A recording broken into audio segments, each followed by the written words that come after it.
Case लगाओ और आप इन्वेस्टमेंट पाकिस्तान में डिस्कस करें। अगर मेरी मखदूम तो साहब के बात साथ आए हैं तो मुझे तो नहीं पता कि सर मखदूम साहब के साथ कोई भी आएगा। उमर साहब के ऊपर कोई उमर फारूक साबित हो गई। उमर फारूक साहब पहले आप ही पूछो, आप ही बता। मुझे जरा क्लैरिफाई करने दें। आप नदीम साहब बिल्कुल गलत बात कर रहे हैं, क्योंकि आपको शायद टाइमलाइन का पता नहीं था कि जिस टाइमलाइन पे ये केसेस हुए हैं और जिस ये ट्रिप उससे पहले का था, ठीक है जी, और उस वक्त मेरे पे कोई केस नहीं था। क्लियर हो गया। आप कब आए थे पाकिस्तान? जी ये 2018-19 में मैं आया था जी। तो घड़ी की डील कब हुई थी? घड़ी की डील हुई थी जी अप्रैल 2019 में। अप्रैल 2019 में, इसका मतलब है उसी दौरान आप पाकिस्तान आए। दूसरा नदीम साहब मैं आपको बताऊं, ये जो हिज हाइनेस के ट्रिप में एम्बेसी वाले भी साथ में थे, ऑफिशियल ट्रिप था। मैं उनको एडवाइजर हूं उनका, और उनको मैं पाकिस्तान लेके आया था सरमायाकारी कराने के लिए, इनकरेज करके कि आप आए और अपने मुल्क में, हमारे मुल्क में इन्वेस्टमेंट करें। ये अब इनका विजिट एक किस्म का उनके लिए कर्स बन गया। मुझे समझ नहीं आ रही आप कहाँ पहुंचना, बात को लेके जाना चाह रहे हैं। आपके ऊपर मुकदमात की नौयत क्या है? आप लिसन टू मी, आप बात करना चाह रहे हैं केसेस की। केसेस बने मेरे पे 2019 के एंड में, ठीक है जी, जब शहजाद अकबर साहब ने देखा कि ये बंदा $2 मिलियन की एक घड़ी खरीद सकता है, एक दिन में फैसला करके अगले दिन पैसे दे सकता है, तो इसके पास पता नहीं कितने पैसे होंगे, ठीक है जी। उसके बाद इन्होंने मुझे ट्रैप करना शुरू किया और मेरी एक्स वाइफ के साथ मिलके मेरे पे केसेस खोलना शुरू किए। जब उन केसेस में कोई दम नहीं निकला, फिर इन्होंने एक फैब्रिकेट किया केस मेरे पे कि ये मैं दुनिया जहान में मनी लॉन्ड्रिंग करके भागा हुआ हूँ और मैं दुबई में छुपा हुआ हूँ।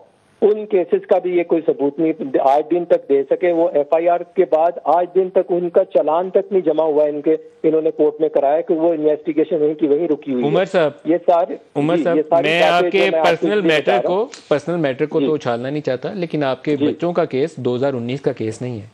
सोफिया मिर्जा से जो आपके इश्यूज थे सेटल हो गया हुआ था सुप्रीम कोर्ट, वो पुराना केस है। Sorry, let me correct you also on that. मेरे बच्चों का केस 2013 में सेटल हो गया था सुप्रीम कोर्ट के थ्रू। मैंने 10 लाख रुपया as a settlement fees settlement दिया था मेरी एक्स वाइफ को। 15,000 दिरहम लोग गवर्नमेंट के खजाने से उसको मिला था लीगल असिस्टेंस के लिए जाके वो केस यूएई में फाइल करे। That case was done and dusted in 2013। तो आपके ख्याल में 2 बच्चों की एडजस्टमेंट 10 लाख में हो गई थी?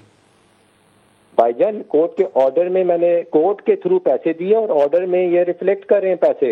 मैंने कोई ये आपको अपने तरफ से नंबर नहीं बना के दे रहा। और जो दूसरे केस हैं वो फिर शहजाद अकबर ने आपकी अहलिया के ऊपर अगर सेटलमेंट हो चुकी थी तो उसने केस क्यों बनाया? क्योंकि आपसे तो वो डील कर रहे थे।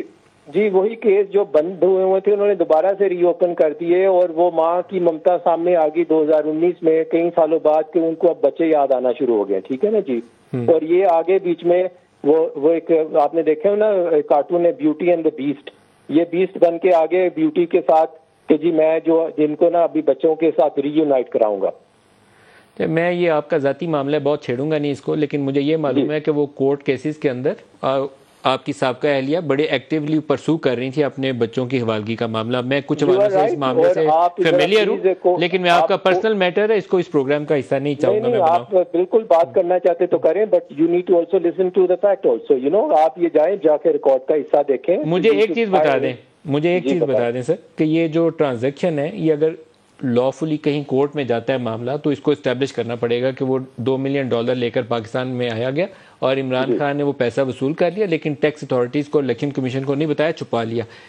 कोई ऐसी एविडेंस जहां ये साबित किया जा सके कि ये $2 मिलियन ही था जो लिया गया और कहीं छुपा लिया? जी वो तो फिर आप फराग होगी से पूछना जी उन्होंने पैसे लेके क्या किया उनका। वो एविडेंस तो नहीं देंगे, एविडेंस तो आप बताएंगे ना। आपने बताया ना कि $2 मिलियन दिखा सकता हूँ कि जी मैंने पैसे दिए, बैंक से ड्रॉ करके घड़ी खरीदी, घड़ी आपने खरीदी, लेकिन $2 मिलियन की एनी एविडेंस?